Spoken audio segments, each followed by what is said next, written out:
how, if we're going to say that it's rational to believe in a particular religion, what sets one religion apart as being more rational or less rational than the other? Or if you believe in a religion, how ought you treat the beliefs of other people, right? So if I see, let's say I'm a religious individual and I am part of a religious tradition that is, in my mind, very inconsistent with other religions, right? Like they don't have enough in common for me to believe that they would all be true at once.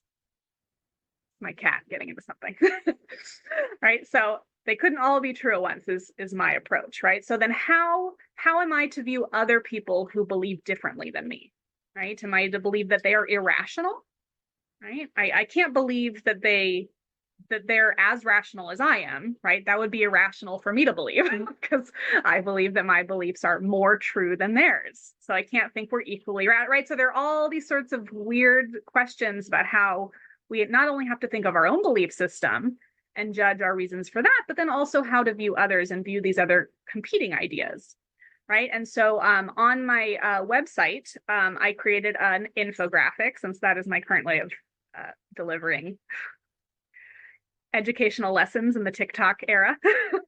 And that is the 5 different possible attitudes one could take. At least as philosophers have laid them out. You might, maybe one of you comes up with a 6th potential option or something like this. But actually, I think the 6th is skepticism, so a 7th.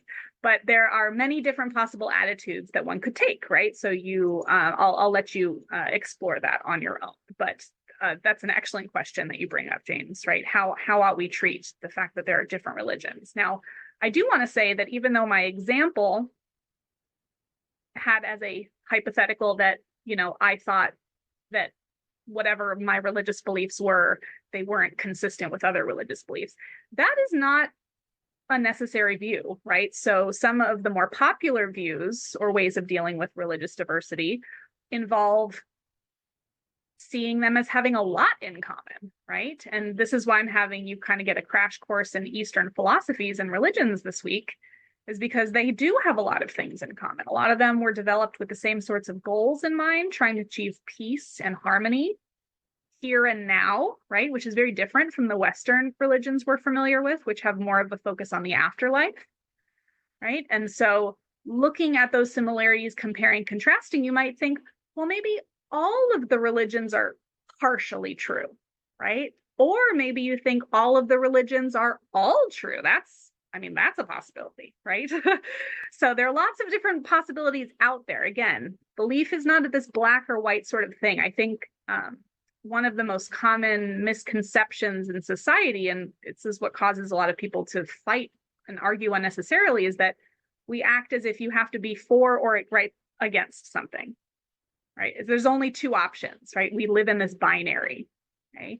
And the truth is that there are often more than 2 options, right? And that is, again, it's a philosophical notion you'd learn if you were in critical thinking. It's a fallacy known as a false dilemma, right? So anytime anyone only presents 2 options to you, right? It's either this or nothing, right? Either this truth or you're false if you disagree with us, right? The either you're with us or against us sort of thing. That anytime anyone presents you with only 2 options, that should be an intellectual red flag. Right? Why? Why are there? Try to think of a 3rd option. There's usually at least one, if not many more possibilities. Right? And so that's going to be a common retort to the arguments that we saw last week. Right? So if you recall, we looked at cosmological, teleological, ontological arguments.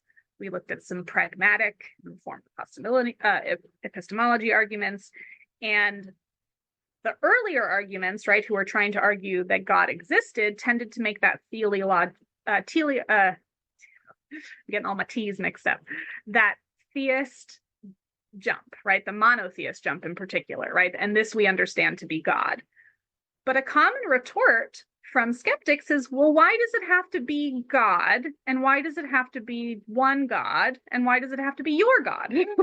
Right? They sort of just lumped all that in together. And so Bertrand Russell famously comes back to the cosmological argument, right? Remember going back to chasing that causal chain all the way back to the beginning and saying, what what was that first thing?